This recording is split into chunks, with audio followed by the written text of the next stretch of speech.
Imagine an army so fierce, European colonizers wrote in their journals that these warriors were more terrifying than any male soldier they'd ever faced. Now picture this, every single one of them was a woman. This is not mythology. This is African history. For over 150 years, the Kingdom of Dahomey fielded an all-female military regiment of 6,000 warriors who could scale thorn walls barehanded, survive 9 days in the forest without food, and decimate enemy forces before dawn. They were called the Agoji, meaning our mothers, but to their enemies, they were known as the Dahomey Amazons. Their story begins in the 1600s when Dahomey was forced to send male slaves to the Oyo Empire every year. With their men depleted, Queen Hambi made a radical decision: she would build an army of women. These weren't just any recruits. Girls as young as 8 were selected for their aggression and trained to endure pain that would break most soldiers. Their initiation: climbing over walls embedded with razor-sharp thorns without crying out. By the 1800s, the Agoji were the kingdom's elite force, fighting in every major battle. When French troops invaded in 1890, they were shocked to find women charging at them with machetes and muskets. One French soldier wrote, "They fought with extreme valor, always ahead of the male troops." Meanwhile, on the other side of the continent, another queen was rewriting the rules of warfare. Nzinga, band of Ndongo and Matamba, modern-day Angola, didn't just lead armies, she outmaneuvered the Portuguese Empire for 4 decades. When they demanded she sit on the floor during negotiations, she ordered a servant to kneel and used his back as her throne.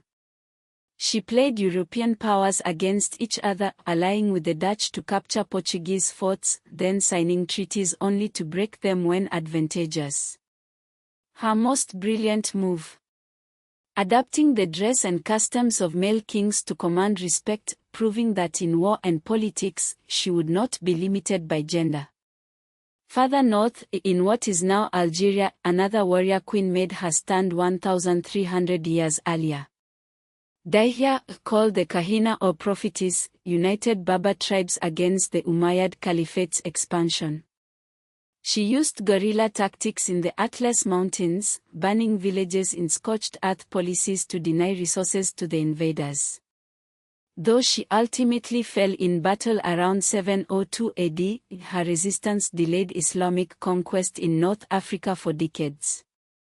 Fast forward to 1895 in Ghana, where Asantewaa, a 60-year-old queen mother, picked up a rifle and declared, "If you the men of Ashanti will not fight, then we the women will." She led the War of the Golden Stool against British forces, becoming the last woman in Africa to lead a major anti-colonial war. These stories aren't just about combat. They reveal how African women exercised political power in ways that shocked the world. The Agoji answered only to the king but could veto his decisions. Nzinga ruled 2 kingdoms simultaneously. Asantewaa convened the Ashanti War Council when the men hesitated. Their legacies live on today. In Benin, schoolchildren learn about the Agoji as national heroes. Marvel's Dora Milaje from Black Panther draw direct inspiration from them. Modern African feminists cite these warriors as proof that women have always been leaders and protectors. Perhaps most importantly, they force us to reconsider what we think we know about history. These weren't exceptions, they were part of a tradition of female military and political leadership that Europe tried to erase.